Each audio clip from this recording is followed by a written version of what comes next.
drove in my old Audi Coupe that I did the 1.8 swap on. Just wanted to show you guys a few things that were kind of interesting that I did to get the engine in there and everything. This is you couldn't use the factory mounts like you can with an AEB, an earlier 1.8, because this is one for a transverse. This was in a TT. This is an AMU block, so I had to get a little bit creative when I was making the motor mount brackets.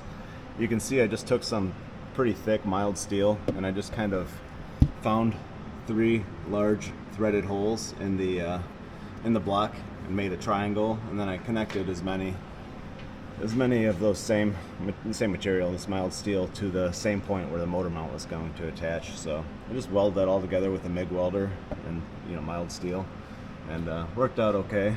For my snub mount, I took some, I haven't really launched this thing, so I'm not 100% sure. I'm not saying this is the way to do it or anything. It's maybe not up for it, but so far so good. For the snub mount, I did I just took an axle, because the axle happened to have a nice end on it where the snub mount would fit right on, and I need to adjust this a little bit more still, but I just sawzalled the axle off, and then I took 2 threaded holes that were in the block, some bungs, and I just welded some plate stock to it, and then yeah, just kind of attached this right to my core support that I made out of just a piece of mild steel tube. And yeah, this one I put the big brakes on off of a Porsche. This is off a 996, I believe, and the rotors are off of a A8. I need new backing plates. As you can see, they're kind of rusted out and nasty looking, but as far as these brackets, they've been on for years, and they've done some track events, and they're holding up great. So they're just a big thick angle iron that I just kind of measured and cut to centered the caliper the best I could, and then drilled this out and tapped it, and yeah, they seem to be holding up pretty well. Looks real slimy under here because I shot it with that fluid film, so it wouldn't rot out. But yeah, a couple things I know I could be doing better here, but yeah, so far so good. I have to come up with something for this motor mount. This I don't like how this is spaced down still, and I have to have a nut up here to space it to get the engine down low enough. But a lot of little things I still have to sort out. But yeah, I put a Honda filter right here. It's very small, but it's fine. Just did a remote location bracket.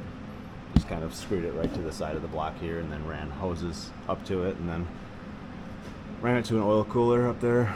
Just a bunch of AN lines. Yeah, so starting to run better.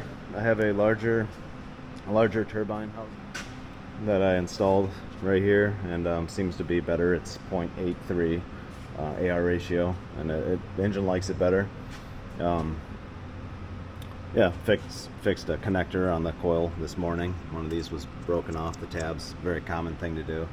I see a lot of times when people repair these on other cars with the same style coil, they'll cut the harness off, and then they'll use butt connectors, and it looks really ugly and amateur. So a nice way to do it is just buy the connector itself.